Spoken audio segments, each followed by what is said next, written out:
नमस्कार दोस्तों आज हम बात करने वाले एक ऐसी शख्सियत के बारे में कि जिनका जीवन संघर्षों से भरा हुआ है, जो बहुत सारी समस्याओं से जूझती हुई और जीवन में संघर्ष करती हुई अपने जीवन में आगे बढ़ी।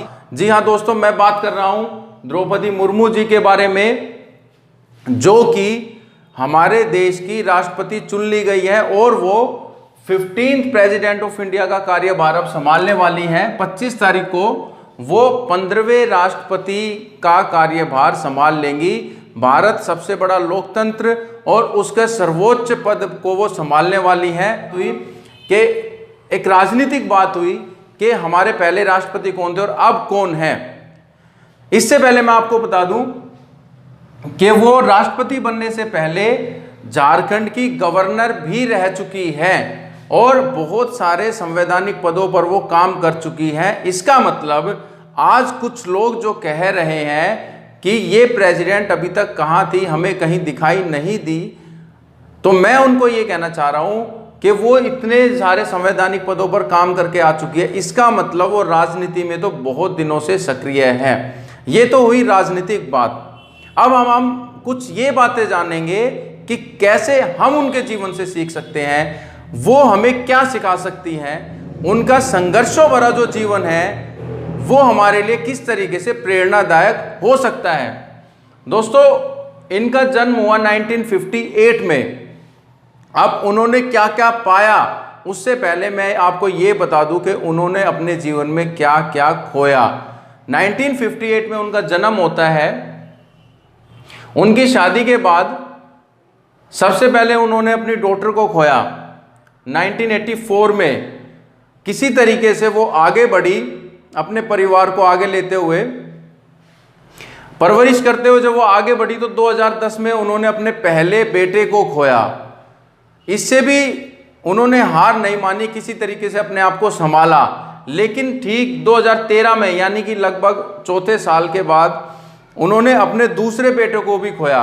अब वो बिल्कुल टूट चुकी थी। उनको ये था कि भाई मैं अगर ये जीवन ही ना रहे तो उससे तो अच्छा कुछ है ही नहीं, क्योंकि इतने दुखों के बाद जिसके तीन संतान, तीन बच्चे चले जाएं तो ये लगता है कि यार क्या किस्मत ने इतने दुख मेरे को ही दिए हैं। लेकिन नहीं, वो फिर भी संभली, वो अपने आप को संभालते हुए आगे चली। 2014 में उन्हें एक और झटका लगा, उनके हस्बैंड नहीं रहे और इसी कारण उनकी मदर और उनकी ब्रदर भी कुछ दिनों के बाद चल बसे। तो ये वो एक लिस्ट है कि उन्होंने जीवन में क्या क्या खोया। मेरे ख्याल से इतना सब खोने के बाद तो उनके जीवन में क्या ही बचता है। और कोई एक आम इंसान हो तो वो तो बिल्कुल हिम्मत हार ही जाएगा कि यार अब तो कुछ जीवन में रहा ही नहीं, अब तो किसी तरीके से मैं आत्महत्या कर लूं और इस दुनिया को छोड़ करके चला जाऊं। लेकिन वो डटी रही, वो आगे बढ़ी, अपने सभी दुख तकलीफों के साथ वो आगे जीवन में बढ़ती रही। अब मैं आपको बताता हूं कि किस तरीके से वो राजनीति में आए और उन्होंने राजनीति में ही सर्वोच्च पद को प्राप्त किया। पहले वो एक टीचर थी। टीचर के पद पर कुछ दिन काम करने के बाद उन्हें ये लगा कि शायद बदलाव लाने के लिए मेरे को कुछ और काम करना पड़ेगा, तो टीचर से वो पॉलिटिक्स में आई। ठीक है दोस्तों, अब मैं आपको बताता हूं कि वो जीवन में इतना सब खोने के बाद भी आगे कैसे बढ़ी। क्योंकि उनका उद्देश्य बड़ा था। उनका उद्देश्य खुद के लिए नहीं, बल्कि उनका उद्देश्य जीवन में दूसरे लोगों के लिए कुछ करने का था। वो चाहती थी कि समाज में मैं कोई बदलाव लेकर के आऊं और लोगों के जीवन में कुछ बदलाव लाऊं, तो मेरा ये जीवन सफल हो। इसी उद्देश्य के साथ वो आगे बढ़ी और उन्होंने राजनीति में कदम रखा। धीरे धीरे राजनीति में कदम बढ़ा, बदलाव लाने के लिए वो राजनीति में आई। उनको पहचान मिली, वो उड़ीसा में जन्मी, तो उड़ीसा में भी बहुत सारे संवैधानिक पदों पे काम किया।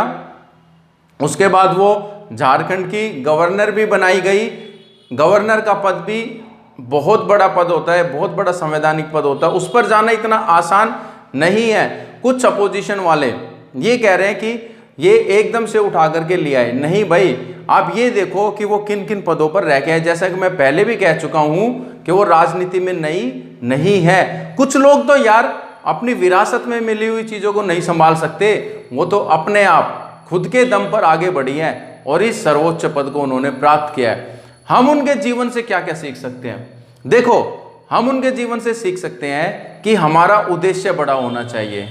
हमारा उद्देश्य बड़ा होगा तो हमें जरूर लोगों का साथ मिलेगा, हम आगे बढ़ने में इजीली, मतलब हम आसानी से आगे बढ़ सकते हैं लोगों की मदद से।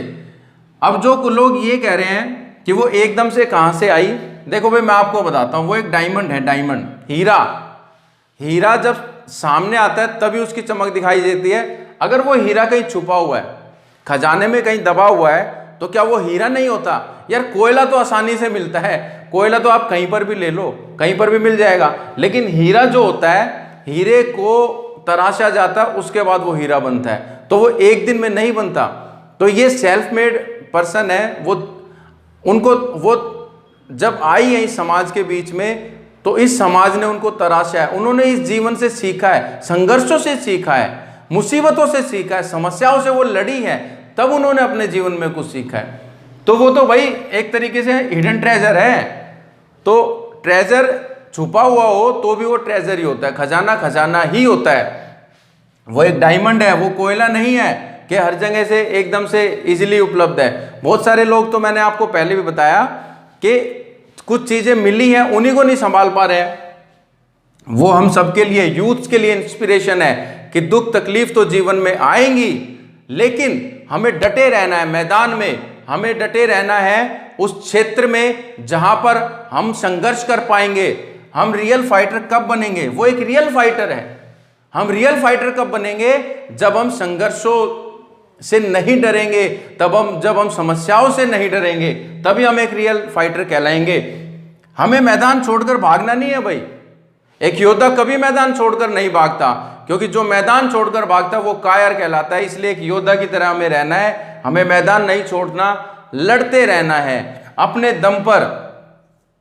सेल्फ मेड पर्सन है वो खुद अपने दम पर जीवन में संघर्षों के बाद लड़ करके आई। बार बार मेरी बातों से एक शब्द बार बार निकल रहा है, संघर्ष संघर्ष संघर्ष। और हाँ, हमारे जीवन की सच्चाई भी यही है कि जो संघर्ष करेगा वो आगे बढ़ेगा, जो संघर्ष नहीं कर सकता वो कभी आगे नहीं बढ़ सकता। हम अपनी 15वीं राष्ट्रपति से ये सीख सकते हैं कि हमें जीवन में आगे ही आगे बढ़ना है, संघर्षों से डरना नहीं है, समस्याओं से डरना नहीं है। समस्याएं तो आती रहेंगी, क्या एक तूफान आपको रोक सकता है? रोक देगा आपको तूफान? अरे तूफान को जब क्रॉस करके आगे निकलोगे तभी तो साफ मौसम नजर आएगा तुम्हें। उस तूफान को तो क्रॉस करना ही करना पड़ेगा। और ये तूफान सभी के जीवन में आता है, ऐसी स्थितियां सभी के जीवन में आती है। क्या हमारे जीवन में इनसे भी ज्यादा समस्याएं आई हैं? बहुत सारे लोग तो छोटी छोटी बातों पर ही अपने जीवन को समाप्त करने की सोचते हैं कि यार ये नहीं मिला, वो नहीं मिला, थोड़ा घाटा हो गया, थोड़ी मार्क्स कमा। यार क्या मतलब, हमारा जीवन इतना बहुमूल्य जीवन है, हम इतना कुछ इस जीवन में कर सकते हैं, इतना कुछ इस समाज को दे सकते हैं। हमें तो ऐसे ऐसे लोगों से, ऐसी ऐसी हस्तियों से सीखना चाहिए कि किस तरीके से हम भी ना सिर्फ अपने जीवन को बल्कि दूसरों के जीवन में भी कोई परिवर्तन अगर लेके आए तो हमारा ये मानव जीवन सफल हो पाए। धन्यवाद दोस्तों।